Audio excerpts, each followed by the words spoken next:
안녕하세요. 사랑방 이야기를 찾아주셔서 감사드립니다. 지금부터 재미있는 옛날 이야기를 들려드리겠습니다. 편안하고 또 행복한 시간 되세요. 재워줄 테니 나를 도와주시오. 옛날 어느 시골 마을에 남의 집에서 머슴 일을 하면서 살아가는 만수란 사내가 있었다. 그는 조실부모하고 형제도 모아놓은 돈도 없는 가난한 살림을 살았다.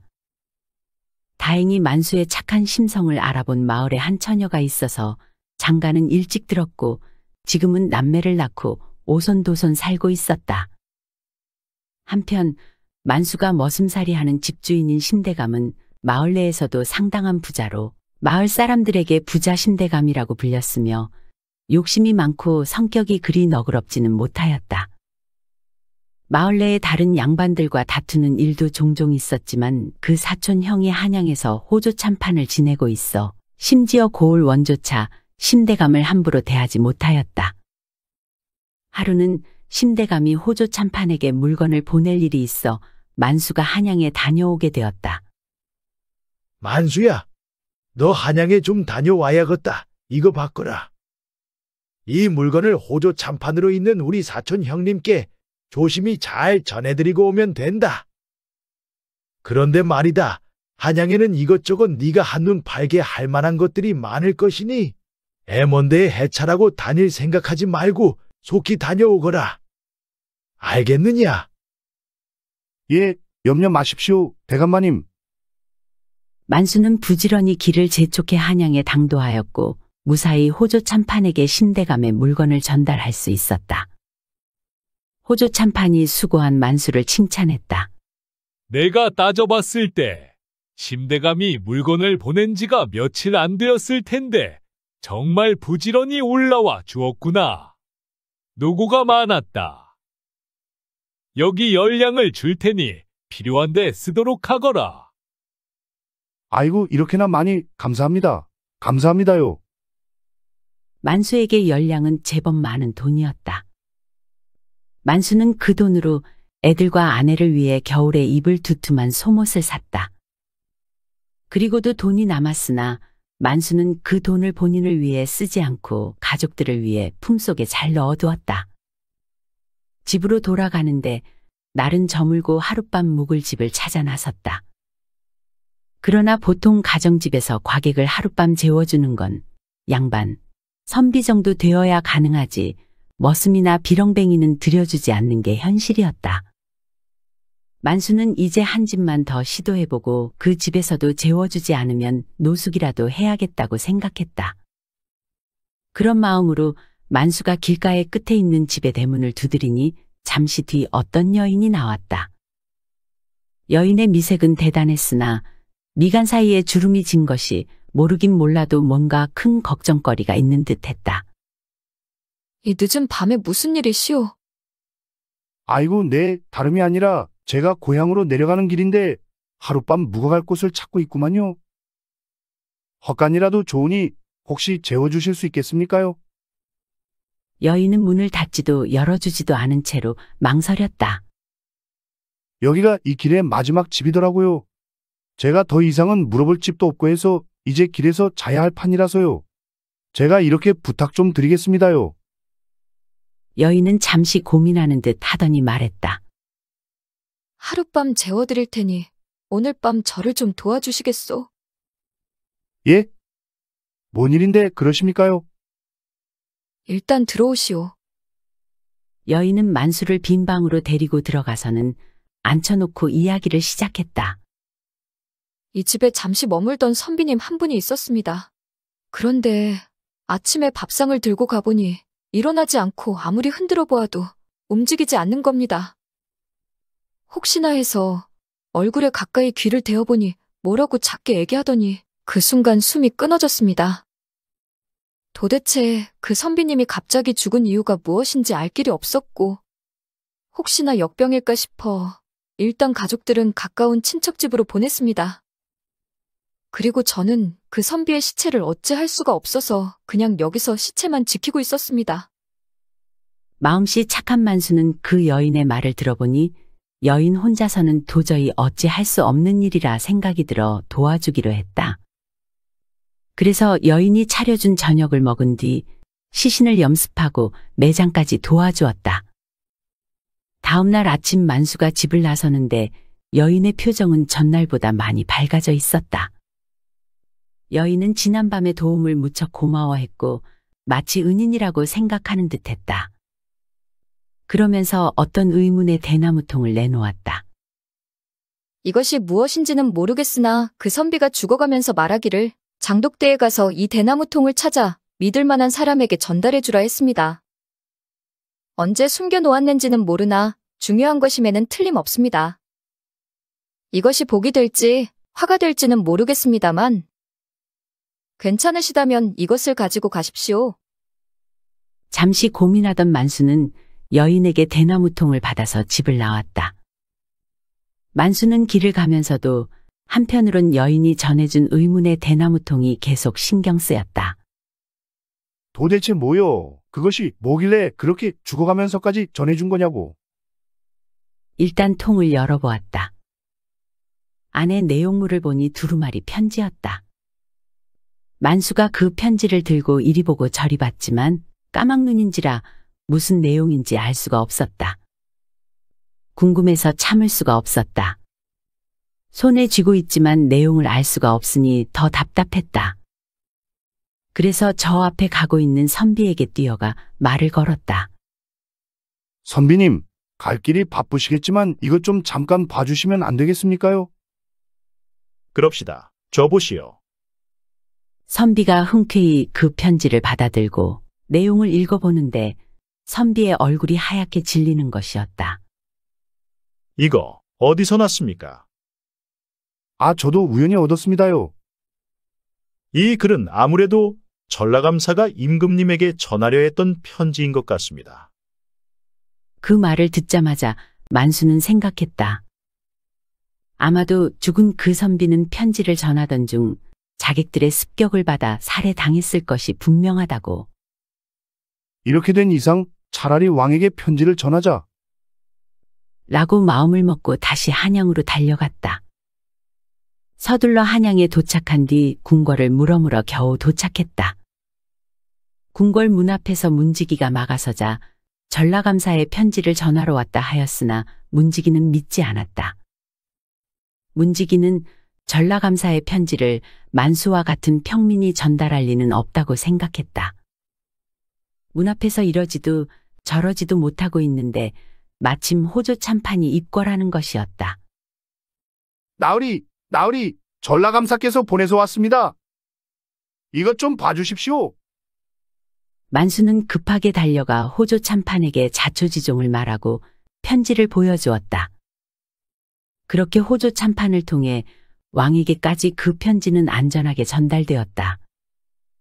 이후 왕은 그 편지가 전달되어 온 과정을 전해 듣고 무척 놀라워했다. 임금은 만수를 불러 말했다. 이렇게 훌륭한 일을 해주었으니 고마운 일이구나. 너에게 각과 비단옷을 하사하겠다. 또한 앞으로 내가 어려운 일을 당하면 내가 한번 그 어려움을 풀어주도록 하겠다. 그래서 임금은 자신을 만날 수 있는 증서 같은 것을 주었다.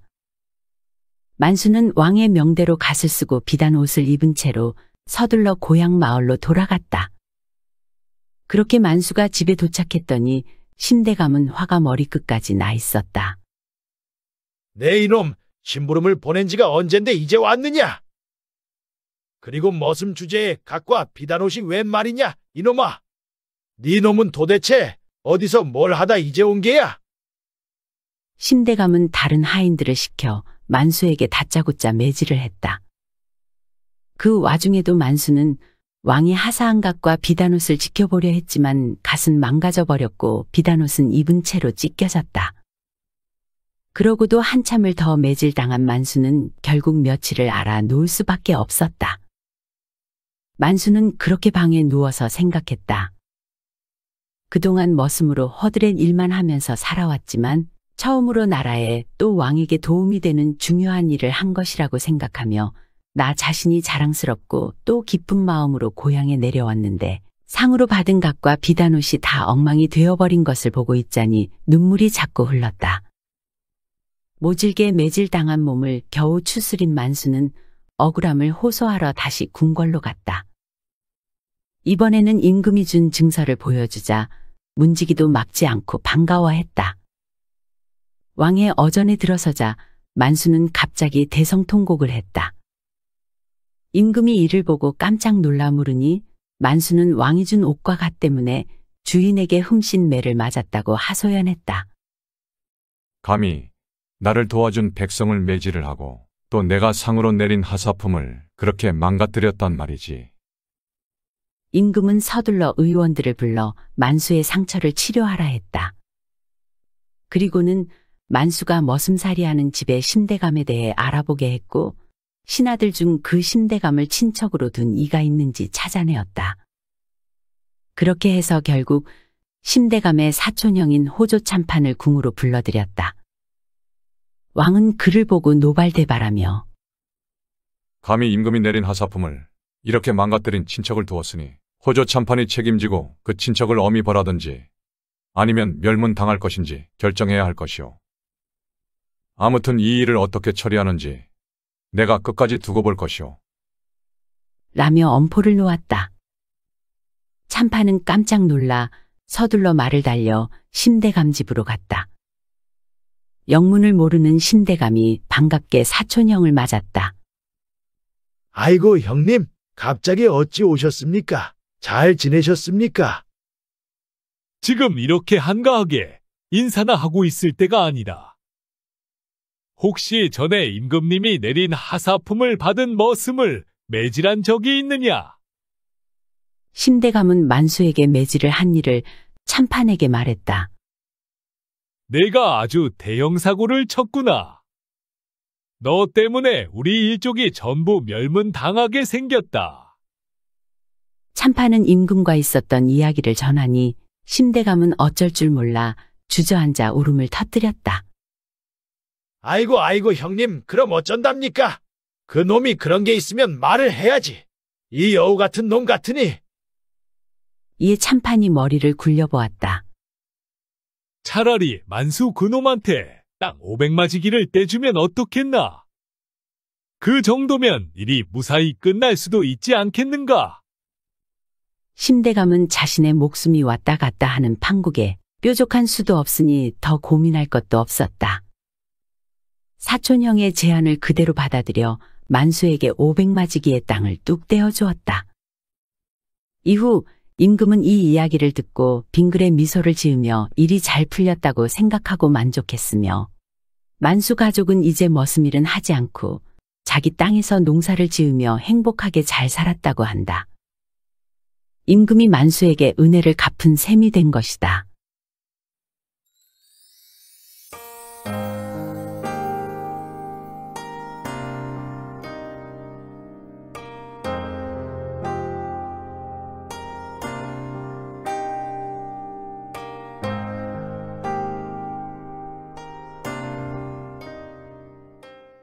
알 수 없는 인생, 삼형제의 해후.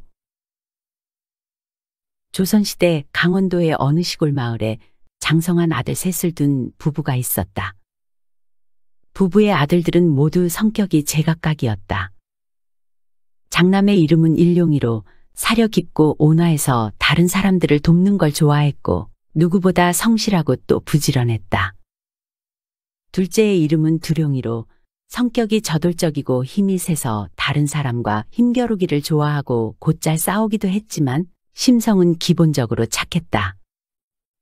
그리고 마지막 막내 삼룡이는 총명하고 머리가 매우 좋았다. 장남 일용이의 나이가 20살이 되었을 무렵이었다. 없는 살림에 힘겹게 삼형제를 키우며 살던 부부는 며칠 간격으로 갑작스레 세상을 등지고 말았다. 부부가 남긴 유산이라고는 쓰러져가는 움막이 전부였고 자갈밭 한 떼기 없는 가난한 살림이었다. 어느 날이었다. 하루하루 가난한 삶이 답답해진 삼형제는 모여 앉았고 두룡이가 이야기를 꺼냈다.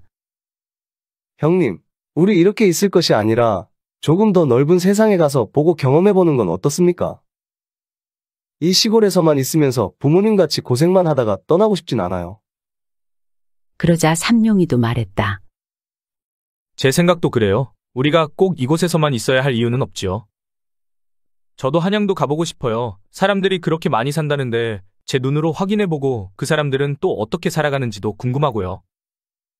그래, 너희 생각이 그렇다면 그러자.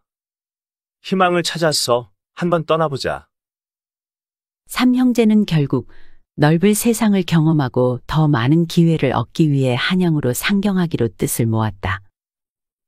삼형제가 한양으로 올라가는데 마침 새갈림길이 나왔다. 그리고 길 옆에는 마침 범상치 않아 보이는 한 노인이 앉아 쉬고 있었다. 첫째 일용이가 노인에게 물었다. 어르신, 길 좀 묻겠습니다. 이 새갈림길 중에 한양으로 가는 길은 어느 것입니까? 세 길 모두 한양에 이르는 길이네. 그럼 어느 길이 가장 좋은 길인가요? 글쎄, 그건 내가 딱히 뭐라 말해주기가 어렵네만. 오른편 길로 가면 노인 혼자 사는 오두막이 있고 중간은 산적들의 소굴이 있네. 그리고 왼편 길로 가면 죽은 사람이 셋 있다네. 그 말을 들은 삼형제는 아무 말도 없이 잠시 고민하는 듯 했다. 그리고 잠시 후 일용이가 입을 열었다. 우리도 셋이고 우리 앞에 놓인 길도 세 갈래구나. 이제 이곳에서 헤어져서 우리들의 앞날을 각자 개척해 보기로 하는 건 어떻겠냐. 저돌적이고 용감한 성격의 둘째 두룡이가 먼저 나섰다. 나는 그럼 중간 길로 가겠소. 산적 소굴이 있다니 그곳에서 내 힘을 시험해보고 싶소. 그러자 일용이가 말했다. 막내야, 너는 어느 길을 택할 것이냐? 예, 저는 형님들이 택하고 남은 길로 가겠습니다. 좋다. 그럼 나는 오른편의 길로 가겠다. 노인 혼자 오두막에 산다니 돌아가신 부모님이 생각나는구나. 그 노인을 좀 살펴봐야겠다. 예, 그럼 저는 왼편의 길로 가겠습니다. 그렇게 해서 삼형제는 훗날을 기약하고 그곳에서 헤어지게 되었다. 일용이가 오른쪽 길로 계속 가다 보니 과연 작은 오두막이 나타났다. 일용이는 두리번거리다가 입구라고 생각되는 거적대기 문을 걷어보았다. 그랬더니 그 앞에 한 노인이 누워 있었는데 피골이 상접한 앙상한 모습을 하고 있었다. 그런데 노인은 일용이를 보자마자 다짜고짜 일을 시키는 것이었다. 야, 이놈아, 잘 왔다. 시장한데 어서 밥 좀 지어라.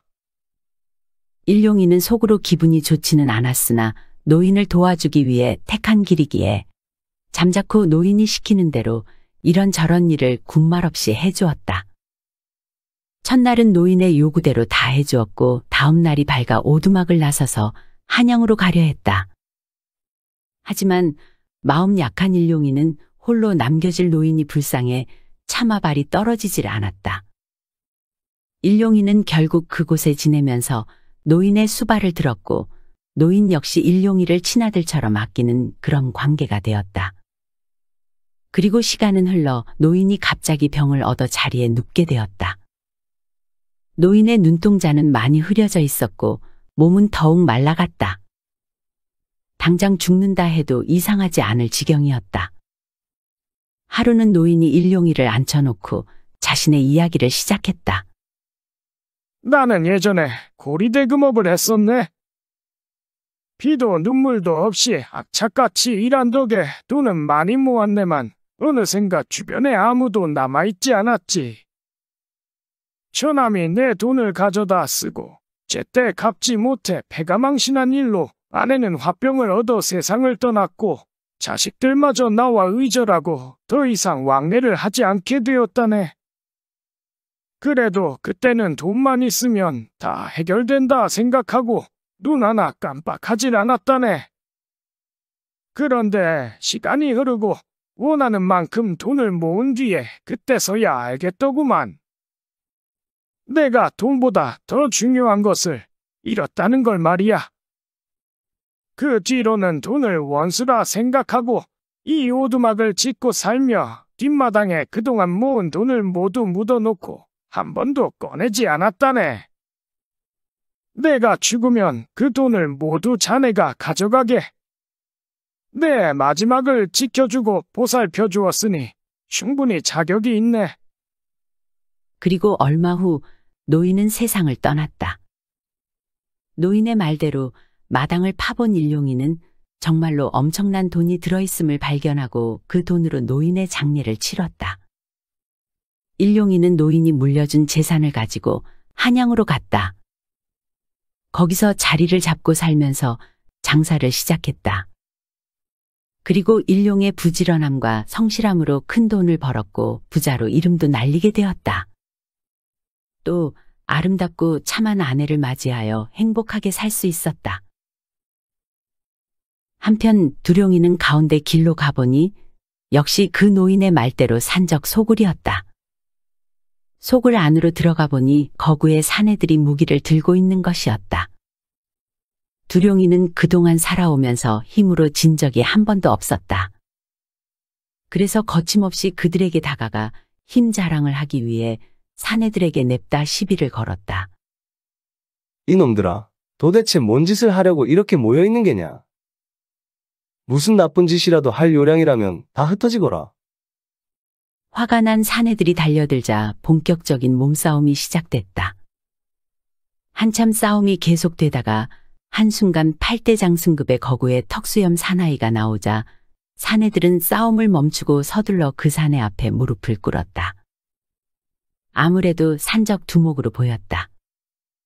산적 두목은 두룡이의 용기와 힘을 보고 감탄하면서 말했다. 그놈 제법이구나. 날 따라오너라. 자네가 좋아할 만한 것을 보여주지. 두룡이는 그 말에 귀가 솔깃해져서 두목을 따라갔다.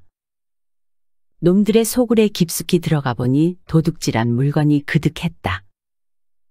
그것들을 보여주면서 산적 두목은 두룡이에게 말했다. 싸움도 보통이 아니고 겁도 없던데 우리랑 같이 일해보면 어떤가? 자네랑 딱 맞을 것 같은데?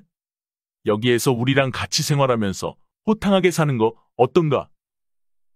생각해보면 한양에 간다고 해서 뾰족한 수가 있는 것도 아니고 기다리는 사람도 없었다. 그냥 여기에서 살게 되면 부족함 없이 맘 편히 먹고 살겠구나 싶었다. 그래서 두룡이는 산적이 되어 그곳에 눌러 살게 됐다.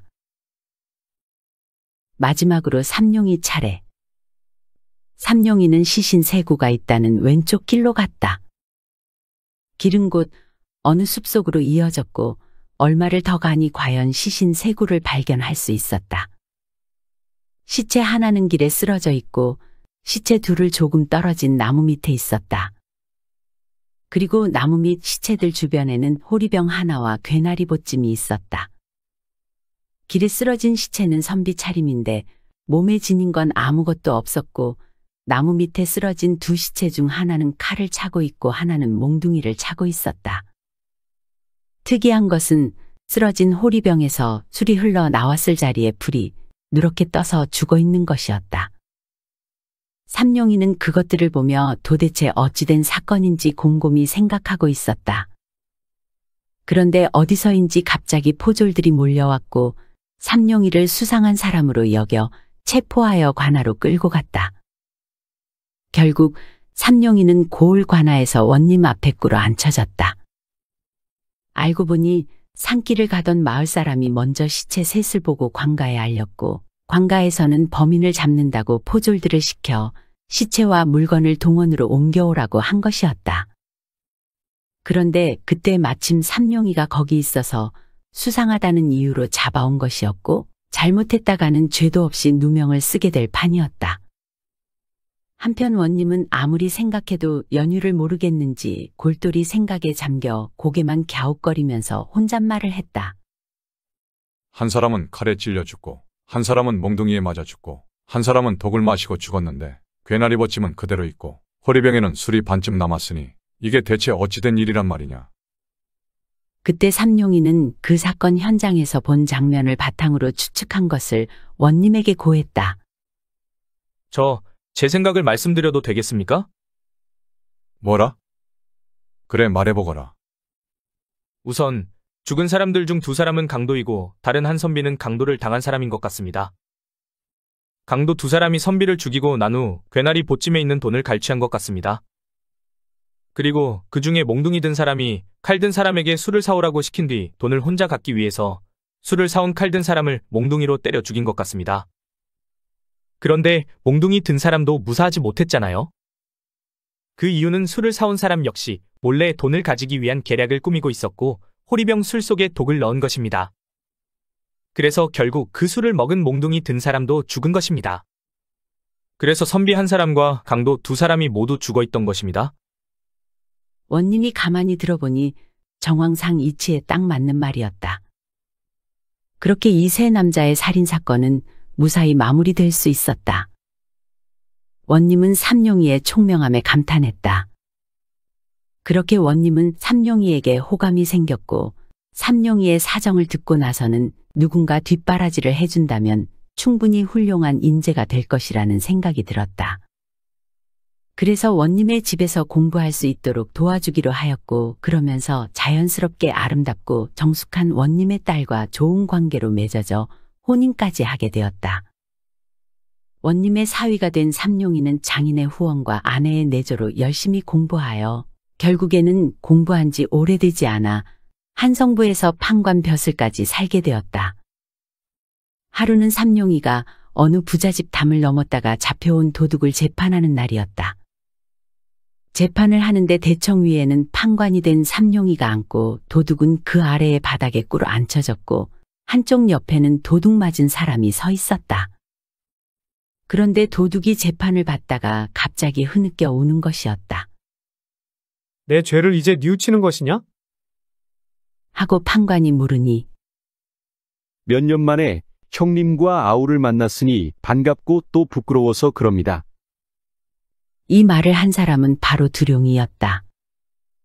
도둑 맞은 부자가 일룡이임을 그리고 판관이 삼룡이인 것을 두룡이가 알아본 것이었다. 꿈에도 그리워하던 삼형제가 상봉했는데 이 무슨 운명의 장난인지 판관과 도둑 그리고 도둑 맞은 이로 만난 것이었다. 그제서야 서로를 알아보고 삼형제가 서로 끌어안고 울었지만 그래도 두룡이의 죄는 어찌할 수가 없었다. 삼룡이는 이제는 형조 참판이 된 장인에게 사정을 이야기하여 두룡이의 죄를 겨우 감형받게 할 수 있었다.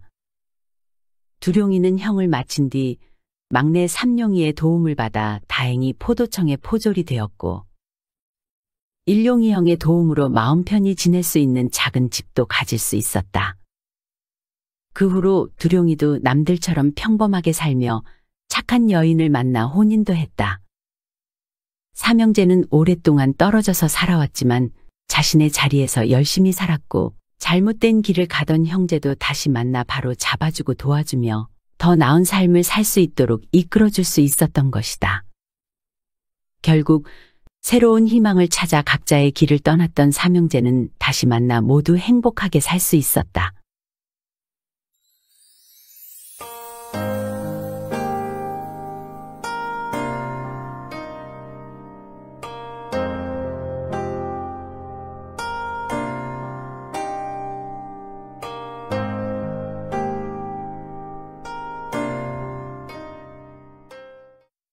홍군형내도 안 되면 달래야지.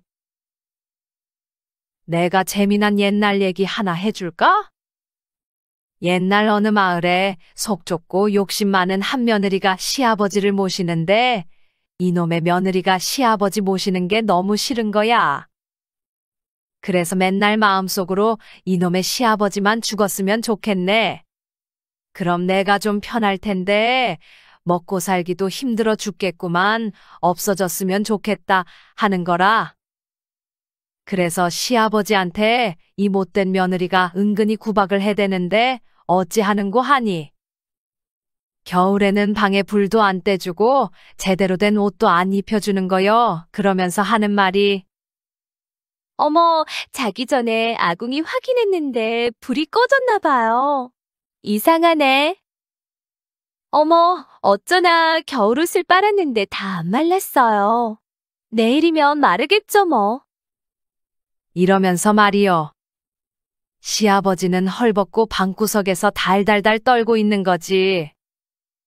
이놈의 방이 추우니 손자들도 그 방에를 들어가지를 않아.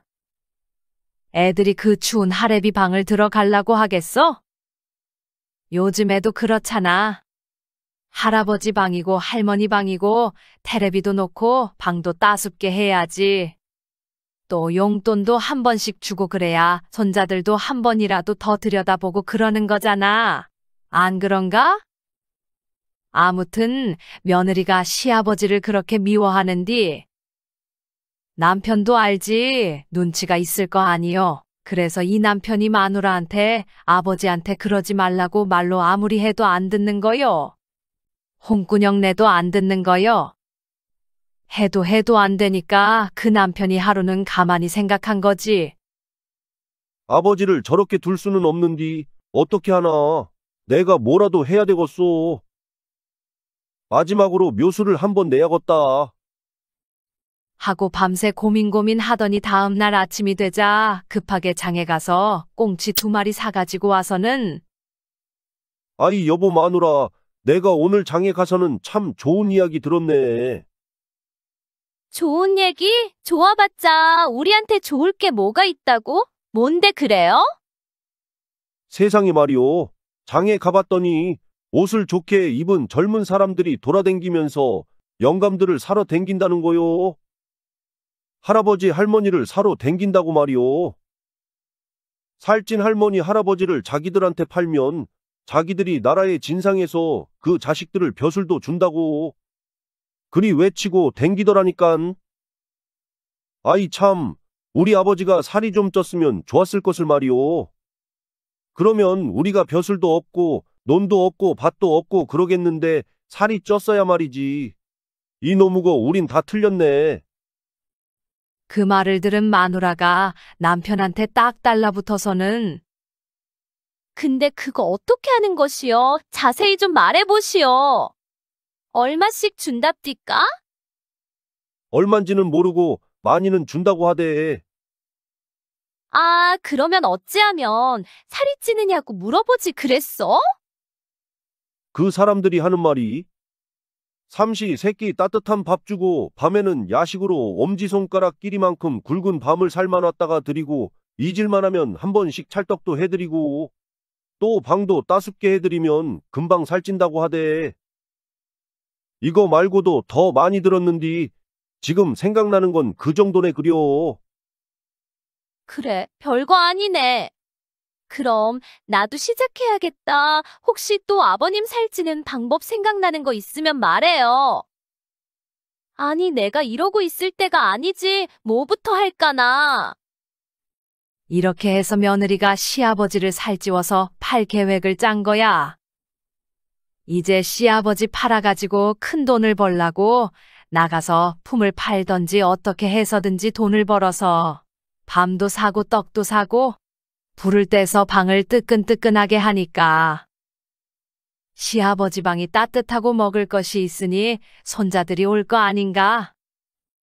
시아버지가 손주들이랑 밤도 나눠 먹고 떡도 같이 나눠 먹으니 애들이 할아버지 방에서 같이 시간도 보내고 그것들이 할아버지 방에서 놀고 그래.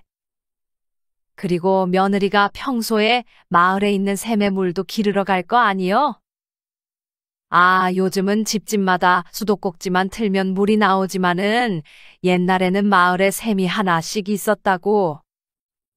암튼 며느리가 샘에 물 길러 닦아면 마을 아주머니들이랑 어른들이 전에는 시아버지를 그렇게 푸대접한다고 옆눈으로 흘겨보고 보는 둥 마는 둥 했다고. 그리고 요만한 새끼손가락 만한 것 하나도 공짜로 안 주더니 시아버지를 잘 모시니까 이제는 다들 좋게 보는 거지. 아이 아무게 돼. 우리 집에 좀 오게. 우리 집 어머니 생신인디 와서 떡도 먹고 전도 좀 먹고 가게. 하면서 마을 사람들이 이리저리 데려다가 먹이고 떡도 싸주고 그러는 거지. 그러면서 사람들이 물어봐. 아이 세상에 어떻게 해서 가난한 집에서 시아버지를 그렇게 신수 좋게 해놨어. 아이고, 시아버지한테 그리 잘하니 참 예쁘네. 이쁜 사람이여. 시아버지를 잘 모셔서 동네에서 인심을 얻은 거지. 전에는 봐도 말도 안 걸더니 말이여. 암튼 그래서 한 3년 정도 지났어. 그동안 그렇게 시아버지를 잘 먹이고 잘 입히고 나니 시아버지가 누가 봐도 피부도 뽀얗고 살도 통통하게 찐 거야.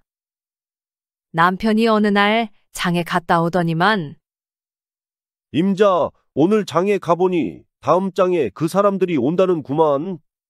영감하고 할멈들을 사려고 다음 장에 온다 그러네. 그러니 아버지 잘 씻어서 또 옷도 깨끗이 입혀서 다음 장에는 아버지 데리고 가야겠소. 그러니 잊지 말고 잘 챙기라고. 며느리가 그 얘기를 듣고 가만히 생각해 보니깐 그동안 동네에서 그렇게 인심을 산 것이 다 시아버지를 잘 모셨기 때문이라는 거지. 그래서 마을 사람이 누구는 고구마도 갖다 먹어라, 감자도 갖다 먹어라. 또 농사 안 짓는 논이랑 밭이 있으면 농사도 지어 먹어라 하고 땅도 빌려주고 한단 말이지. 또 손주들도 마을에 나가면 너희 할아버지한테 너희 어머니가 정말 잘한다. 너희 어머니 대단하다, 예쁘다. 하고 들었던 얘기들이 생각나는 거야. 며느리가 가만히 생각해보니 이렇게 사는 것도 나쁘지 않거든? 괜찮단 말이요.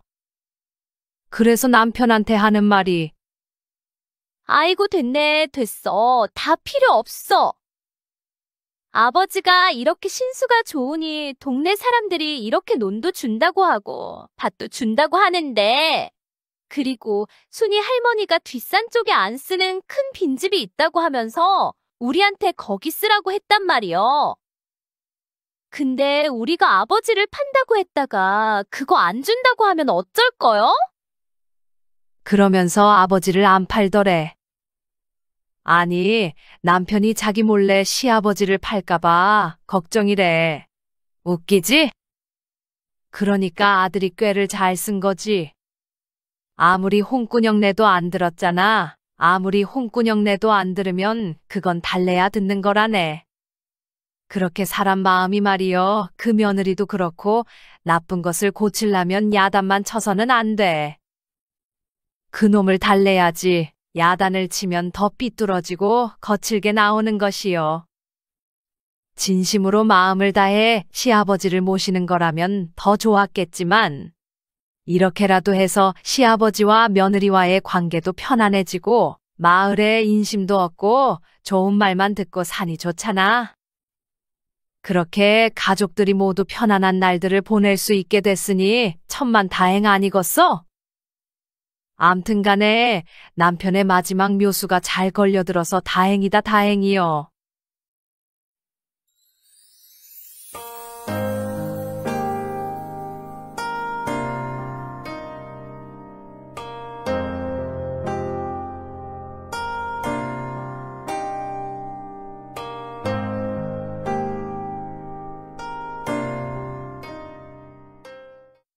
사또는 제 손 안에 있소이다.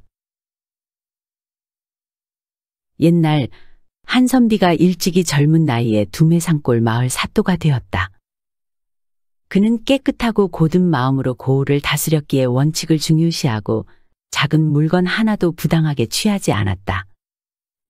하지만 성격이 본래 작은 것에 예민하고 겁이 많고 옹졸한 편이었다. 어느덧 사또의 임기가 다 되어 한양으로 돌아갈 채비를 하는데 꾸린 행장 보따리가 홀쭉하니 가져갈 것도 없었고 심지어 당장 필요한 노잣돈조차 넉넉치 않았다. 한양까지 어찌 돌아갈지 또 한양에 가서도 어찌 생활할지 걱정이 되었다. 한편 사또가 신임하는 하급 벼슬의 서리가 하나 있었는데 매우 영리하고 민첩한 자였다. 그는 관아에서 함께 일을 하는 관리들 중에 자신을 신임한 사또에게 고마운 마음을 갖고 있었다. 그래서 한 번쯤 은혜를 갚고 싶어 했다. 그런데 마침 사또가 궁한 상황이 되자 어려움을 눈치채고 안타깝게 여겼다. 그래서 그가 먼저 나서서 사또에게 조용히 물었다. 사또나리, 나리께서 관아의 직무를 훌륭히 마치시고 길을 떠나려 하는데도 불구하고 어째 형편이 넉넉하지 않아 보입니다. 그래서 제가 진심으로 나리의 은혜를 갚으려고 곰곰이 생각해 방도 하나를 찾았습니다. 이 방도대로만 하신다면 여행길은 물론 앞으로 집 살림도 넉넉해질 테니 염려하지 마십시오. 내가 나를 생각해주는 마음이 가상하구나. 그 방도를 어디 드러나 보자. 이 마을 좌수가 큰 부자라는 사실은 나리께서도 잘 알고 계실 겁니다. 오늘 밤 저와 함께 그 집에 한 번만 몰래 들어가시면 능히 큰 돈을 손에 쥘 수 있습니다.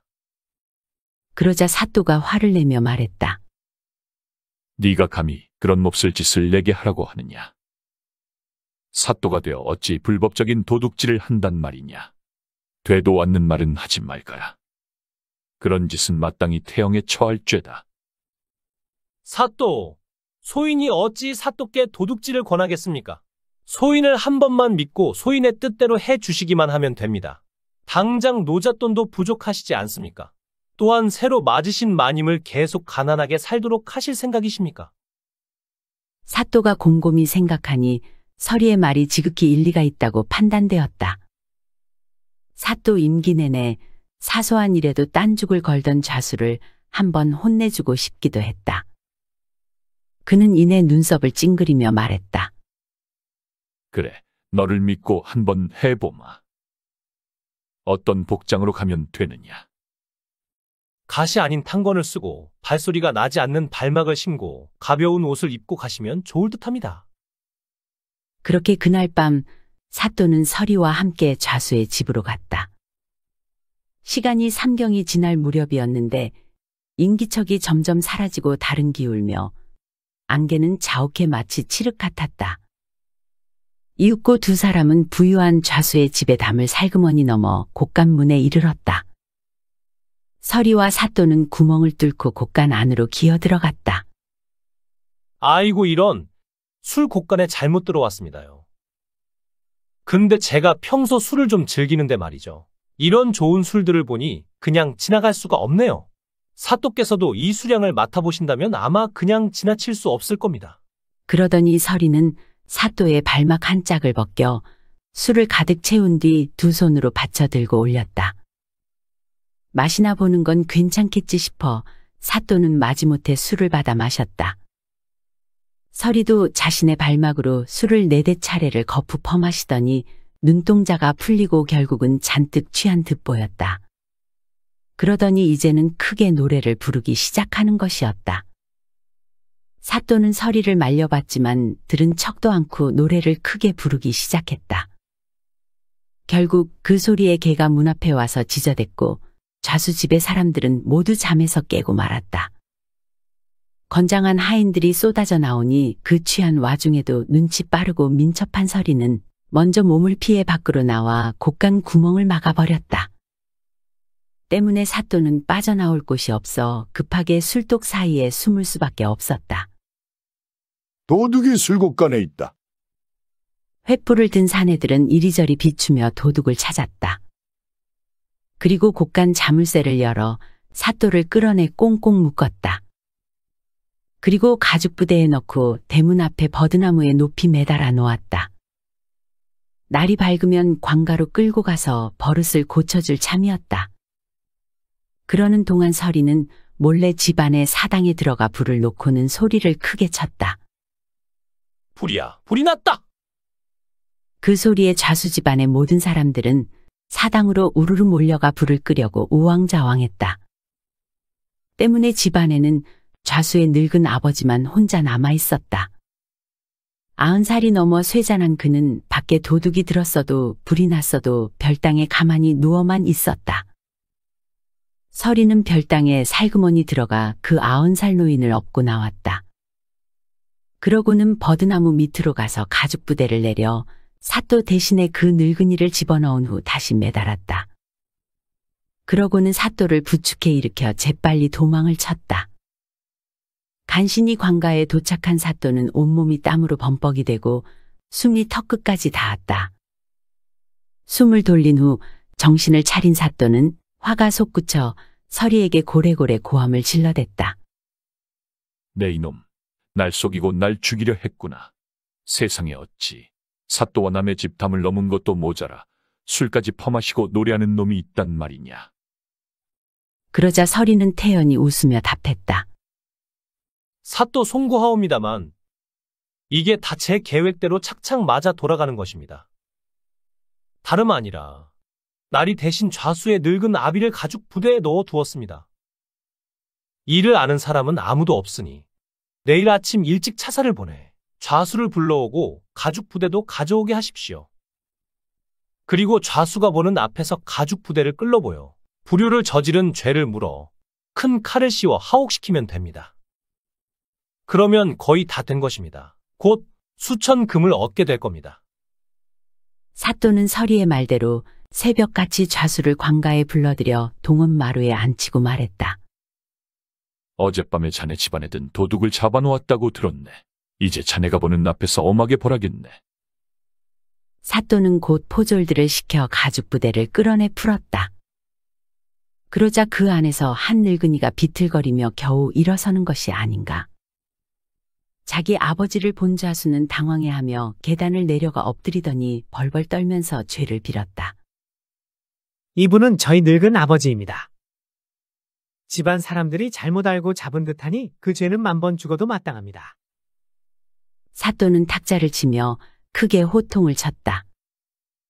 일찍이 들었는데 네가 불효자라는 소문이 온 고을에 자자하다고 하더구나. 내가 크게 자식의 도리를 범하는 것을 본 사또가 직접 목격했으니 너는 죽음을 면치 못할 것이다. 여봐라, 저놈을 당장 하옥시켜라. 좌수는 감옥 안에서 상황을 모면할 방법을 수 없이 생각했다. 하지만 인륜을 어긴 죄가 너무 컸기에 살아나갈 방도가 없어 보였다. 그래서 사또와 서리가 가까운 사이라는 것을 알고는 은밀히 불러 애원을 했다. 날 좀 도와주게.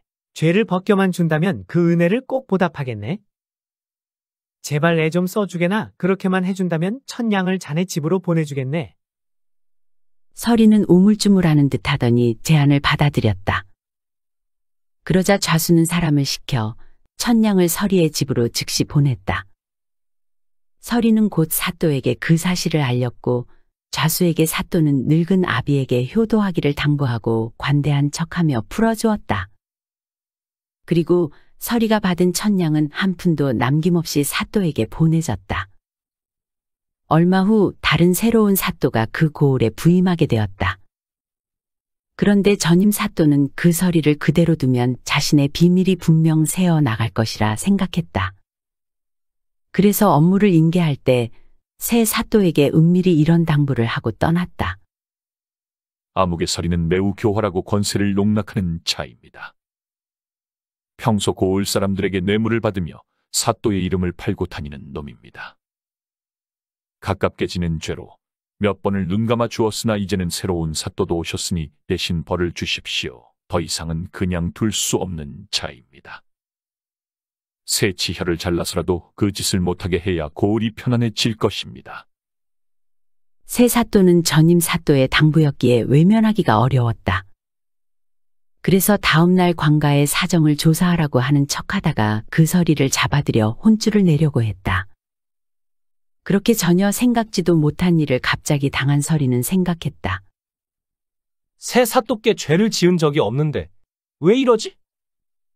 분명 전임 사또가 그 일이 밝혀질까 두려워서 새 사또의 손을 빌어 나를 죽이려고 하는 게로구나. 서리는 살아날 방법을 궁리했다. 그러면서 새 사또의 얼굴을 올려다봤는데 그의 왼쪽 눈이 멀어 있었다. 옳거니. 서리는 큰 소리로 애원하듯 말했다. 저는 새 사또께서 부임하시고 나서 죄를 저지른 적이 없습니다. 혹시 전임 사또의 눈을 고쳐드린 것 때문에 목숨을 잃는 게 아닌가 싶군요. 세상에 어찌 이런 원통한 일이 있겠습니까? 그 말에 귀가 번쩍 뜨인 새 사또는 얼른 물었다. 어떤 신기한 방법이 있기에 이미 멀어버린 눈을 고칠 수 있단 말이냐? 듣고서 일리가 있다면 너를 용서해 줄 것이다. 제가 어릴 적에 산천을 떠돌다가 어느 낯선 분을 만났습니다. 그분은 제게 세상에는 없는 청랑 비수를 전수해 주었고, 저는 그 비수를 능숙하게 익히게 됐습니다. 때문에 이젠 눈먼 사람을 제 손으로 바로 낫게 할 수 있습죠. 새 사또는 이 얘기를 듣고 무척 기뻐하며 그의 결박을 풀어주었다. 그리고 의자에 앉히며 말했다. 전임 사또는 인정이 참으로 없는 자구나. 이런 큰 은혜를 갚기는커녕 오히려 죽이려고 하다니. 나도 왼쪽 눈을 보지 못하는데 네가 고칠 수 있겠는가? 서리는 새 사또의 눈을 자세히 들여다본 후 말했다. 이 증세는 가장 고치기 쉽습니다. 밤에 나리께서 저희 집에 오시면 신기한 비수를 보이겠습니다. 새 사또는 시간이 느리게 가는 것을 탓할 만큼 설레어하고 있었다. 날이 저물자 새 사또는 서리의 집에 당도했고 서리는 별당으로 맞아 술상을 내왔다. 잠시 후 술을 마시고 잔뜩 취한 새 사또가 말했다. 밤이 깊었으니 이제 내 눈을 고쳐주지 않겠는가? 알겠습니다. 그리고 서리는 밖으로 나가 누런 암송아지 한 마리를 끌고 왔다. 지금 뭐 하는 겐가? 이것이 바로 신기한 비술입니다. 나리께서 만약 이 녀석과 한번 교접을 하시면 눈이 저절로 떠질 겁니다. 뭐가 어쩌고 어째? 새 사또는 화를 내며 이를 믿지 않고 자리를 뜨려 했다. 그러자 서리는 크게 웃었다. 하하, 전임 사또가 저를 죽이려고 한 게 바로 이 때문입니다. 무엇이? 새 사또는 반신반의하다. 서리가 여러 차례 권하자 새 사또는 애꾸눈을 고치려는 마음과 술까지 취한 탓에 그의 말대로 암송아지와 웃지 못할 일을 한바탕 치르게 되었다. 이를 모두 마치자 서리는 문 밖까지 배웅하며 새 사또에게 말했다. 관가로 돌아가시면 촛불을 켜고 기다리십시오. 해가 뜰 때쯤 되면 눈이 잘 보이실 겁니다. 새 사또는 해롱해롱한 상태로 관가로 돌아와 촛불을 켜고 날이 밝기만을 기다렸다. 그런데 얼굴을 거울에 비춰보니 술을 많이 먹어서인지 아니면 하룻밤을 꼴딱 샜기 때문인지 멀쩡했던 오른쪽 눈마저 멀어가는 것처럼 느껴졌다. 그는 분통이 터지는 동시에 부끄럽기도 했다. 그래서 관노를 보내 서리를 잡아 오기를 명했다. 바로 그때였다. 서리가 암송아지를 앞세워 천천히 관문으로 들어오는 것이 아닌가. 그 암송아지는 색실끈으로 콧뚜레를 하고 붉은 치마를 몸에 두르고 있었다. 자, 대문을 얼른 열어라. 사또 나리의 새마님이 들어가신다. 서리는 동네방네 소문을 내었고 온 고을에는 망측하고 웃지 못할 소문이 파다하게 퍼졌다. 새 사또는 관가하는 물론이고 고을에서 웃음거리가 되었다. 새 사또는 수치스러운 나머지 관가에서 밖으로 한 발짝도 나오지 못했다. 그러다가 어느 밤을 틈타 관직도 내팽개친 채 한양으로 달아났다고 한다.